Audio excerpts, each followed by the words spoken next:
I spent a year and a half developing Sentinel Shield, a revolutionary cybersecurity system designed to predict and stop attacks before they even happened. Titan Tech had seemed like the perfect launchpad, well-funded, forward-thinking, and equipped with every resource I needed. What I didn't see coming was CEO Brandon Holt's real agenda: wait until the system was nearly finished, then claim it as his own. I'm Maya Lynn, former lead AI architect at Titan Tech. As of yesterday, I'm also the woman they tried to cut out of her own creation. I left a stable, lucrative position at Microsoft for a chance to build something that could transform the cybersecurity landscape. Sentinel Shield wasn't just code, it was a vision. An intelligent defense system that learned from threats in real time, adapting faster than any human team ever could. I named it after mythological sentinels, silent, tireless guardians. 18 months, 80-hour weeks. I lived and breathed that system. Brandon would occasionally drop by my lab, all polished charm and hollow compliments. Brilliant work, Maya. The board's thrilled. 3 days ago, Sentinel Shield passed its ultimate test. It detected and neutralized a sophisticated cyber attack simulation, completely autonomously. It even uncovered vulnerabilities I hadn't programmed it to find. It wasn't just functional, it was alive. I scheduled a meeting to share the breakthrough. Rachel, Brandon's assistant, squeezed me into a 15-minute window. When I arrived, Brandon wasn't alone. Andrea Fields, the company's legal counsel, sat beside him. That was the first red flag. "Have a seat," Brandon said, calm and unreadable. "Andrea's just here for the formalities."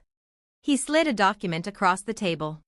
"Before we talk about Sentinel Shield, we need to review your employment agreement."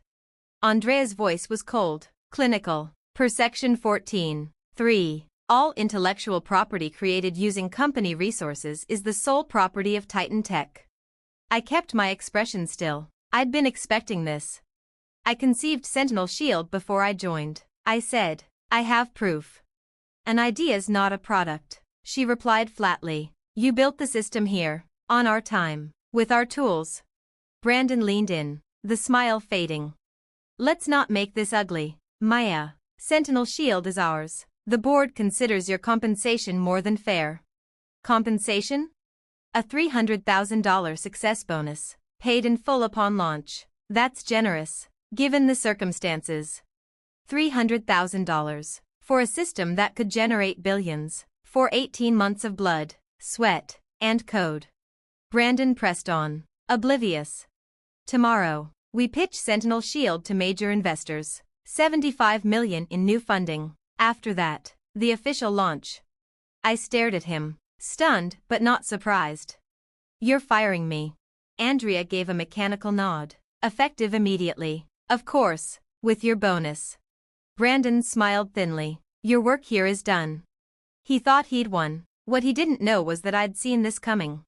6 months earlier, I detected unauthorized access to my secure development server, Brandon, snooping after hours. Nothing was stolen, but I got the message. From that day on, I built in hidden safeguards, protections not just against hackers, but against corporate thieves. I handed over my laptop without a fight. "Of course, Mr. Holt. Good luck tomorrow." Security escorted me out, watching like hawks as I packed a cardboard box with the remnants of my career. No badge, no fanfare, just another discarded employee. But I didn't leave empty-handed. Sentinel Shield may belong to Titan Tech on paper, but Brandon has no idea what's waiting for him inside that system. I smiled to myself, thinking of the line of code I'd embedded into the demo, set to activate exactly 10 minutes in. That night, I didn't panic. I didn't rage tweet or draft legal threats. I ordered takeout, binge-watched a mindless sitcom, and waited. At 9:30 p.m. My phone buzzed. "Rachel. He wants to see you," she said, skipping any pleasantries. I glanced at the clock. "It's almost 10. "It's urgent," she said. "A car's already en route." 40 minutes later, I was back at Titan Tech, led into the executive conference room. Brandon sat alone at the head of the table, looking nothing like the polished CEO from the company website. His tie was askew, hair disheveled, eyes bloodshot. "Fix it," he snapped as soon as the door shut behind me. I took my time settling into a seat.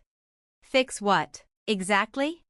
Don't play dumb, he growled. You sabotaged the demo. I raised an eyebrow. I've been gone 24 hours. Security watched me pack my things. I haven't touched a system.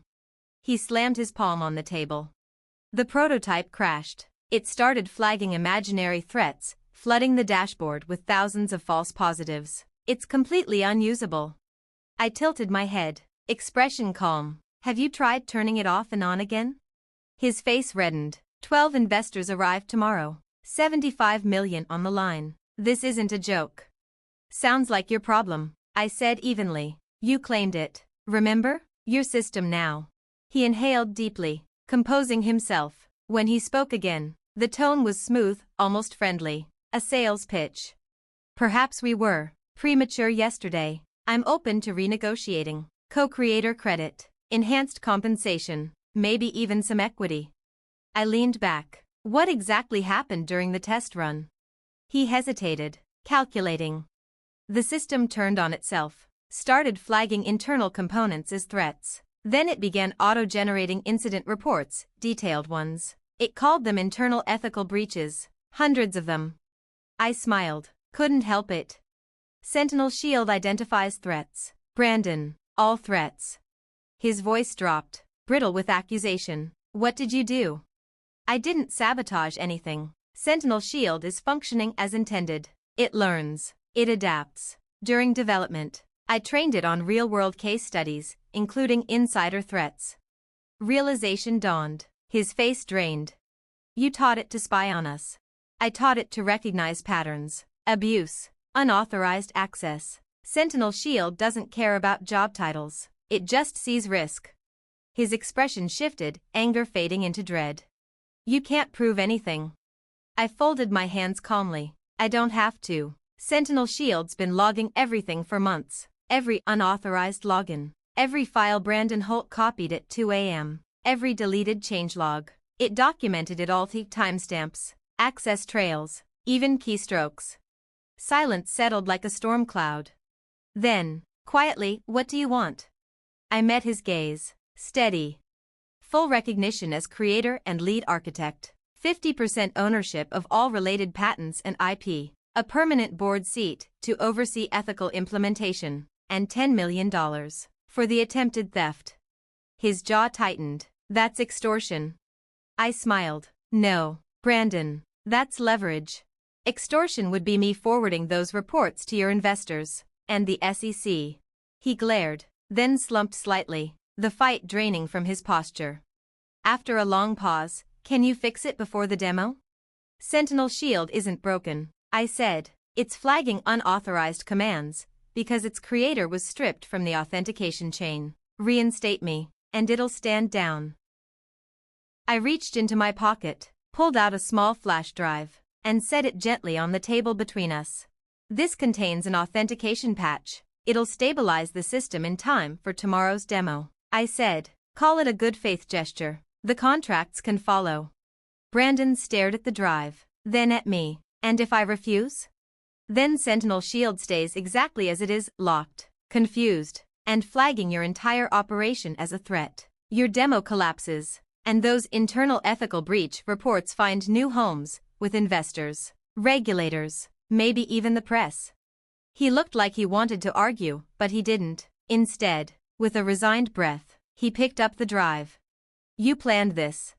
I smiled faintly. Not at first. I hoped I wouldn't need to. But after I caught you accessing my secure server 6 months ago, I started planning for every outcome. His eyes narrowed. You knew I'd try to cut you out? I stood, slinging my bag over my shoulder.